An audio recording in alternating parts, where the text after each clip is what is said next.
സന്തോഷത്താൽ മനസ്സ് തുളുമ്പുകയാണ്.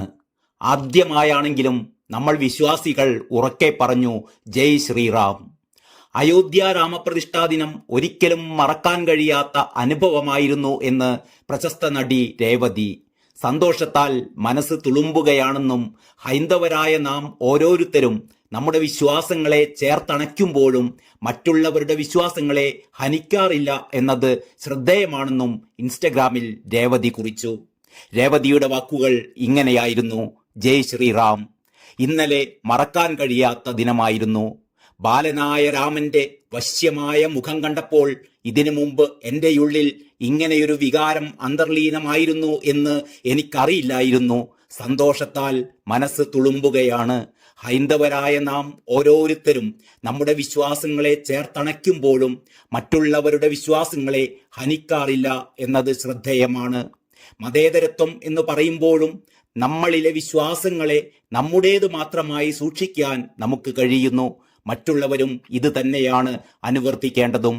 സ്വഗൃഹത്തിലേക്കുള്ള ശ്രീരാമന്റെ വരവ് ഒരുപാട് പേരെ മാറ്റത്തിലേക്ക് നയിച്ചിട്ടുണ്ട്. ഒരുപക്ഷെ ഇതാദ്യമായാണെങ്കിലും നമ്മൾ ഉറക്കെ പറഞ്ഞു നമ്മൾ വിശ്വാസികളാണെന്ന്. ജയ് ശ്രീറാം. ഇതുവരെയും പരസ്യമായ രാഷ്ട്രീയ നിലപാടുകൾ ഒന്നും തന്നെ വ്യക്തമാക്കാത്ത രേവതി 1996 തമിഴ്നാട് നിയമസഭാ തിരഞ്ഞെടുപ്പിൽ സ്വതന്ത്ര സ്ഥാനാർത്ഥിയായി മത്സരിച്ചിരുന്നു. മദ്രാസ് സൗത്തിൽ നിന്നും ജനവിധി തേടിയ താരം 42,000-ലേറെ വോട്ടുകളും നേടിയിരുന്നു.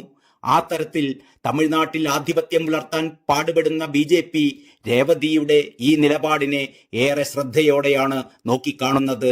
തമിഴ്നാട്ടിൽ നിന്നുള്ള മറ്റൊരു താരമായ ഖുശ്ബുവും ഇന്ന് BJPയുടെ ദേശീയ മുഖമാണല്ലോ. പ്രാണപ്രതിഷ്ഠാ ദിനത്തിൽ എല്ലാവരും രാമമന്ത്രം ജപിക്കണമെന്നും വിളക്ക് തെളിയിക്കണമെന്നും പറഞ്ഞ മലയാളത്തിന്റെ പ്രിയ ഗായിക KS ചിത്രയ്ക്കെതിരെ സമൂഹ മാധ്യമങ്ങളിൽ വൻ അധിക്ഷേപങ്ങളാണ് ഇപ്പോഴും തുടർന്നു വരുന്നത്. കേട്ടാലറയ്ക്കുന്ന ഭാഷയിൽ അവർക്ക് നേരെ തെറിവിളികളും പരിഹാസങ്ങളും അവഹേളനങ്ങളും തുടരുമ്പോഴും ആർക്കെതിരെയും പോലീസ് കേസെടുത്തിട്ടില്ല എന്നതാണ് വിചിത്രമായ കാര്യം. അതേസമയം ചിത്രയെ അധിക്ഷേപിച്ചവർക്കെതിരെ സൈബർ ആക്രമണം നടത്തിയവർക്കെതിരെ പോലീസ് കേസെടുക്കുകയുണ്ടായി. നേരത്തെ പ്രധാനമന്ത്രിക്കൊപ്പം വേദി പങ്കിട്ട ചലച്ചിത്ര താരം ശോഭനയെയും സൈബറിടത്തിൽ വളഞ്ഞിട്ട് ആക്രമിച്ചിരുന്നു. ഹൈന്ദവ ആചാരങ്ങളും അനുഷ്ഠാനങ്ങളും പിന്തുടരുന്നവരെയും BJPയോട് ആഭിമുഖ്യം പ്രകടിപ്പിക്കുന്നവരെയുമെല്ലാം അധിക്ഷേപിച്ചും അവഹേളിച്ചും ഭീഷണിപ്പെടുത്തിയും നടത്തുന്ന സെക്യുലർ ടെററിസം കേരളത്തിൽ അതിര് കടക്കുകയാണ്. ഇനി രേവതിയുടെ ഈ തുറന്നു പറച്ചിലിനോട് ഇവർ എങ്ങനെയാണ് പ്രതികരിക്കാൻ പോകുന്നത് എന്ന് നമുക്ക് കാത്തിരുന്നു കാണാം. News desk Kalakaumudi.